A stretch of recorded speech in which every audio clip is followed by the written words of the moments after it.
सत्य तिवारी आपका अपने YouTube चैनल पर आपका हार्दिक स्वागत करता हूं। आशा करता हूं आप लोग अच्छे होंगे और जबरदस्त होंगे। जैसा कि हम पढ़ चुके हैं इससे पहले वीडियो में ट्रिग्नोमेट्री के सारे क्वेश्चन हम सॉल्व कर चुके हैं। जितने भी इंपॉर्टेंट क्वेश्चन हैं आपके यूपी बोर्ड के सारे क्वेश्चन हम बता चुके हैं कि हाँ किस प्रकार के क्वेश्चन आपके यूपी बोर्ड एग्जाम में आ सकते हैं और जितने भी प्रीवियस ईयर क्वेश्चन हैं हमने सॉल्व कराया हुआ है। तो यहाँ जानेंगे हम ट्रिग्नोमेट्री के बारे में। ट्रिग्नोमेट्री क्या होता है? ट्रिग्नोमेट्री का मतलब होता है इंग्लिश में study of relationship between angles, length and height और ट्रायंगल। यानी कि ट्रायंगल जो होता है, जो राइट एंगल होता है, राइट एंगल क्या होता है? समकोण त्रिभुज होता है। क्या होता है सर? समकोण त्रिभुज होता है। तो समकोण त्रिभुज की जो भुजाएं होती हैं वही का अध्ययन क्या कहलाता है? त्रिकोणमिति कहलाता है। क्या कहलाता है? त्रिकोणमिति कहलाता है। समकोण त्रिभुज की भुजाओं और कोणों के बीच अध्ययन क्या होता है? यानी study of angle, study of angle and length. Length मतलब होता है दूरी, एंगल मतलब होता है कोण। एंगल का मतलब क्या होता है? कोण, ठीक। और ट्रायंगल का मतलब होता है त्रिभुज, यानी कि राइट एंगल जो होता है, राइट एंगल, ये जो क्या लिखा है राइट एंगल। राइट एंगल का मतलब ये होता है जिसमें दो पार्ट्स यानी कि दो भुजाओं के वर्गों का योग किसी भुजा के बराबर होना चाहिए। अब इसमें क्या है? Base and this is perpendicular and height, इसको परपेंडिकुलर एंड हाइट बोल सकते हैं। और दिस इज हाइपोटेनस बोलते हैं, यानी कि ये कर्ण होता है, ये आपका आधार होता है, ये आपका लंब होता है। यानी कि लंब स्क्वायर प्लस आधार स्क्वायर बराबर कर्ण स्क्वायर होता है। अगर हमें कर्ण निकालना है तो हम इसका सूत्र का इस्तेमाल करेंगे। इसका ये है आपका क्या? ये आपका आधार है, ये आपका लंब है, यानी कि इसका स्क्वायर बराबर इसके स्क्वायर के बराबर होता है। जैसे कि हम यहाँ पर देखे हैं, मान लीजिए हमारे पास कोई, मान लीजिए सपोज दैट हमारे पास कोई समकोण त्रिभुज है, मतलब कि राइट एंगल है। क्या है? राइट एंगल है। हमारे पास में समकोण त्रिभुज है। अब इसमें हमको निकालना है, क्या निकालना है? सी निकालना है। सी का मतलब क्या निकालना है? ये भुजा आपकी क्या है? Perpendicular. This is perpendicular and this is base. अब ये परपेंडिकुलर है हमारे पास में, आधार ये क्या है? लंब है, और ये क्या है? आधार है। तो हम दोनों का स्क्वायर जब कर देते हैं, जोड़ देते हैं, तो क्या आता है? हमारा कर्ण आ जाता है, हाइपोटेनस आ जाता है। तो हाइपोटेनस क्या होगा? 5 निकल के आ जाएगा। क्या निकल के आ जाएगा? 5 निकल के आ जाएगा। अब हम बात करेंगे आइडेंटिटी के बारे में। किसके बारे में? ट्रिग्नोमेट्री आइडेंटिटी के बारे में, त्रिकोणमिति समकोण के बारे में बात करेंगे। आइए हम जानते हैं। अब हम बात करेंगे समकोण त्रिभुज के बारे में, कि समकोण त्रिभुज के बारे में जितने भी फार्मूले हमारे यूजफुल होते हैं ट्रिग्नोमेट्री में, सारे फार्मूले यहाँ पर हम निकालना बताएं कैसे निकालते हैं। तो ये हमारा समकोण त्रिभुज है, क्या है? राइट एंगल, राइट ट्रायंगल है। क्या है? राइट ट्रायंगल है। राइट एंगल जो होता है उसका देखा जाए एक कोण 90 डिग्री का होता है। कितने का होता है? 90 डिग्री का वो कोण बनाता है। अब हम जानेंगे सबसे पहले साइन थीटा के बारे में। साइन थीटा बराबर क्या होता है? साइन थीटा बराबर होता है लंब बटा कर्ण। क्या होता है? लंब बटा कर्ण। साइन थीटा बराबर लंब बटा कर्ण होता है। क्या होता है? लंब बटा कर्ण होता है। क्या होता है?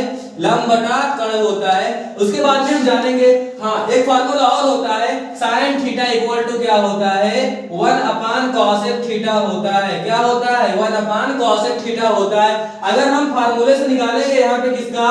कॉसेक थीटा का सूत्र निकालें अगर यहाँ पे, तो ये हो जाएगा 1 अपान हो जाएगा 1 अपान लंब बटे कर्ण हो जाएगा। अब ये कहां चला जाएगा? कर्ण जो होगा ऊपर हो जाएगा, यानी कि क्या आ जाएगा यहाँ पे? कर्ण बटे लंब आ जाएगा। क्या आ जाएगा? कर्ण बटे लंब आ जाएगा। अब इस फार्मूले का कैसे उपयोग करना है ये सवाल अभी हम यहाँ पर लगा करके आपको बताएंगे भी। अब हम नेक्स्ट हम निकालेंगे, पहला सूत्र हो गया, ये दूसरा हो गया। अब तीसरा सूत्र हम निकालेंगे यहाँ पे cos थीटा के बारे में। किसके बारे में? cos theta. cos थीटा का मतलब होता है आधार बटा कर्ण। क्या होता है? आधार बटा कर्ण। ये भुजा बटे ये भुजा, ये भुजा बटे ये भुजा, यानी ये भुजा आपको प्राप्त है, ये भुजा आपको प्राप्त है। तो आप क्या निकाल सकते हैं? लंब निकाल सकते हैं। क्या निकाल सकते हैं? लंब निकाल सकते हैं। तो cos थीटा बराबर होता है आधार बटा कर्ण। क्या होता है? आधार बटे कर्ण होता है। आधार बटे यानी कि बेस अपान हाइपोटेनस होता है। sin थीटा इक्वल टू होता है perpendicular upon hypotenuse, and cos theta equal to hypotenuse divide by perpendicular, and cos theta equal to base divide by hypotenuse. अब हम निकालेंगे यहाँ पे फोर्थ फार्मूला, फोर्थ। अब हाँ हमने जाना था कि sin थीटा बराबर 1 अपान cosec थीटा होता है, उसी प्रकार से देखा जाए तो cos थीटा बराबर 1 अपान sec थीटा होता है। 1 अपान sec थीटा होता है। cos बराबर क्या होता है? 1 अपान sec थीटा होता है। तो 1 अपान sec थीटा जो है यहाँ पे आधार बटा कर्ण है, तो ये पलट जाएगा, क्या आ जाएगा? sec थीटा में सर, sec थीटा में आ जाएगा कर्ण बटे आधार। क्या आ जाएगा? हाइपोटेनस डिवाइड बाय बेस आ जाएगा।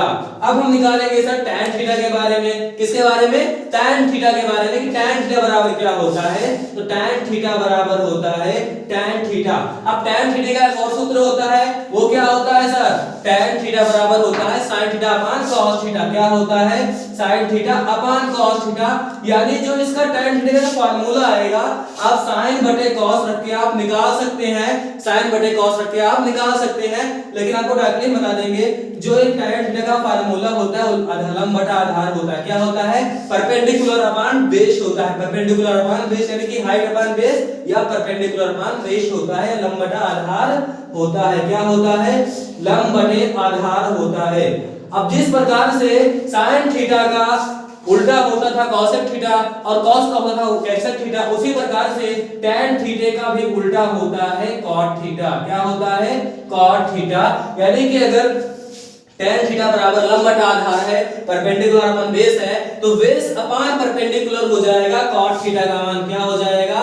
बेस अपान परपेंडिकुलर या फिर लंब आधार बटे लंब हो जाएगा। क्या हो जाएगा? आधार बटे लंब हो जाएगा। अब सारे सूत्र हमने निकाल लिए। अब इसी पर एक क्वेश्चन आपको समझाते हैं कि क्वेश्चन हम कैसे सॉल्व करते हैं। सपोज दैट आप क्वेश्चन सॉल्व कर रहे हैं, आपके यूपी बोर्ड एग्जाम में क्वेश्चन आया हुआ है कि sin थीटा बराबर, मान लीजिए sin थीटा बराबर आपको 4/5 देते हैं। कितना दे दे? 4/5 आपको दे दे। sin थीटा बराबर 4/5 आपको दे रहे हैं। अब वहां पर निकालना आपको है tan थीटा का मान निकालना है। किसका मान निकालना है? tan theta. तो सबसे पहले आप क्या बनाएंगे? एक राइट ट्रायंगल बनाएंगे, समकोण त्रिभुज बनाएंगे, और समकोण त्रिभुज पे sin बराबर क्या होता है? sin थीटा बराबर होता है परपेंडिकुलर अपन हाइपोटेनस होता है, लंब बटे कर्ण होता है। तो ये आपका लंब हो गया, ये आपका लंब हो गया। लंब कहां है सर? यहां पे, यहां लिख दीजिए 4। अब कर्ण क्या है? 5 है। कर्ण यहाँ 5 है। तो एक इसका सूत्र होता है, क्या सूत्र होता है? यानी कि दोनों भुजाओं के वर्गों का योग कर्ण के भुजा के वर्ग के बराबर होता है। दोनों भुजाओं के वर्गों का योग इस भुजा के स्क्वायर के वर्ग के बराबर होता है। लेकिन दोनों को आप ऐड कर लीजिए, इनके जो स्क्वायर कीजिए फिर ऐड कर लीजिए। ऐड करने के बाद में जो इनका स्क्वायर है, जो टोटल आएगा वो इसके स्क्वायर के बराबर होगा। अब आइए हम देखते हैं। मान लो इतना हमको दिया है बराबर sin थीटा। अब हमसे पूछ रहा है tan theta equal to question mark. तो हम जानते हैं कि tan थीटा बराबर होता है लंब बटे आधार। क्या होता है? लंब बटे आधार। अब मुझे पता क्या है सर? लंब पता है और एक कर्ण पता है, आधार नहीं पता है। निकाल लीजिए।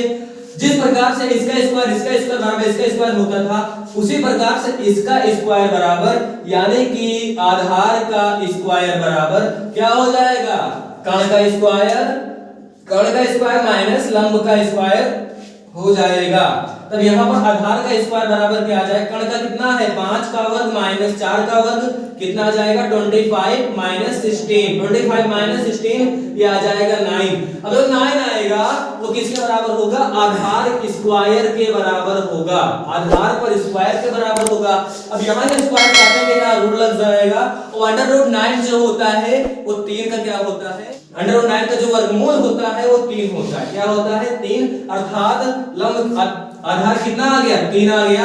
तो tan थीटा बराबर क्या होता है? लंब बटे आधार अर्थात 4/3 हमारा निकल के आ गया। यानी इसी के माध्यम से आप सारे क्वेश्चन आप सॉल्व कर सकते हैं आसानी से। अब हम बात करेंगे नेक्स्ट, यानी कि सर्वसमता के बारे में कि sin square theta plus cos square theta बराबर त्रिकोणमितीय सर्वसमता के बारे में कि त्रिकोणमितीय सर्वसमता क्या होती है। सर्वसमता जिसे आप पढ़े होंगे बीजगणित के बारे में, सारे वहां पे एग्जांपल देखे होंगे और फार्मूले भी पढ़े होंगे। a² + b² बराबर क्या होता है? a + b का स्क्वायर क्या होता है? a² + b² + 2ab होता है। ये सर्वसमता होती है। उसी प्रकार से इसकी भी कुछ सर्वसमता होती है। ये क्या होती है सर? देखा जाए फार्मूला होता है, क्या होता है? sin square theta plus cos square theta बराबर कितना होता है? 1 होता है। बराबर क्या होता है? 1 होता है। अब थीटा का मान कुछ भी आप रख दिया, यानी कि जिस भी क्वेश्चन में ये बन रहा होगा उसकी वैल्यू कितनी आएगी? 1 आएगी। अब यहां से इसी से हम कई सूत्र निकाल सकते हैं। जैसे कि अगर हमको sin स्क्वायर थीटा की वैल्यू निकालनी है तो ये क्या हो जाएगा? इसका पंचांतर करेंगे उस पर जाएगा तो -1 माइनस क्या बन जाएगा? ये cos स्क्वायर थीटा बन जाएगा। ठीक। और यहीं से अगर हमें cos स्क्वायर थीटा की वैल्यू निकालनी हो तो ये क्या हो जाएगी? 1 माइनस sin स्क्वायर थीटा हो जाएगी। ये हमारा पहला सूत्र हो गया। अब नेक्स्ट हम जानेंगे sec square theta minus tan square theta बराबर 1 होता है, बराबर 1 होता है। अर्थात अगर कहीं भी किसी भी क्वेश्चन में अगर ये दिख रहा है sec square theta minus tan square theta तो कितना हो जाएगा 1 हो जाएगा। कितना हो जाएगा 1 है कि sec square theta minus tan square theta equal to 1। अब इसी के माध्यम से हम दो नए फार्मूले और निकालेंगे। क्या सपोज दैट अगर हमको सेक स्क्वायर थीटा की वैल्यू निकालनी हो तो क्या हो जाएगी ये sir 1 plus tan square theta हो जाएगी। 1 प्लस क्यों हो गया sir 1 plus sec square theta हो जाएगी। अब ये tan इधर माइनस में उस पर जाएगा तो प्लस में हो जाएगा। और यहीं से अगर हमें tan स्क्वायर थीटा की वैल्यू निकालनी हो tan स्क्वायर थीटा तो ये क्या हो जाएगा tan square theta equal to हो जाएगा सेक स्क्वायर थीटा माइनस 1 हो जाएगा। यानी कि tan square theta equal to sec square theta minus 1 हो जाएगा। ये आपका नया फार्मूला निकल आएगा। अब हम जानेंगे थर्ड फार्मूले के बारे में कि थर्ड फार्मूला क्या है। अब ये क्या होता है सर थर्ड फार्मूला होता है cosec स्क्वायर थीटा यानी कि cosec square theta minus cot square theta equal to होता है 1। यानी कि cosec square theta minus cot square बराबर 1 होता है। अब यहीं से हम दो फार्मूले और निकाल सकते हैं। अगर सपोज दैट हमको ये निकालना हो cosec square theta equal to क्या होता है तो cosec स्क्वायर थीटा बराबर हम कह सकते हैं 1 प्लस cot स्क्वायर थीटा हम कह सकते हैं। और यहीं से अगर हमको पूछना हो कि cot square theta equal to क्या होगा तो cot square theta equal to कह सकते हैं sir cosec square theta minus 1 होगा।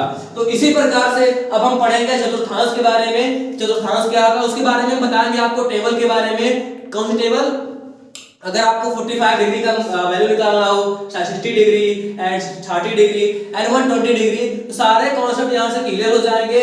और देखा जाए जितने भी फार्मूले हैं आपके एग्जाम पॉइंट है उससे काफी इंपॉर्टेंट है आपके एग्जाम में। इसी बेस पर भी क्वेश्चन बनता है, कहीं अलग से नहीं बनेगा, इसी बेस पर क्वेश्चन बनेगा। तो क्लास 10th हो या 12th हो जो बच्चे प्रेजेंट टाइम में प्रिपरेशन कर रहे हैं अगर किसी भी क्वेश्चन में डाउट आ रहा है नहीं सॉल्व कर पा रहे कोई चैप्टर है कोई टॉपिक है कोई लेसन है तो आप कमेंट करके बता सकते हैं कि यार क्वेश्चन हमारा नहीं सॉल्व हो रहा है। उस क्वेश्चन पर हम आपको क्या क्या रिप्लाई देंगे, आपको क्वेश्चन सॉल्व करके हम बताएंगे। तो हम मिलेंगे नेक्स्ट वीडियो में नेक्स्ट टॉपिक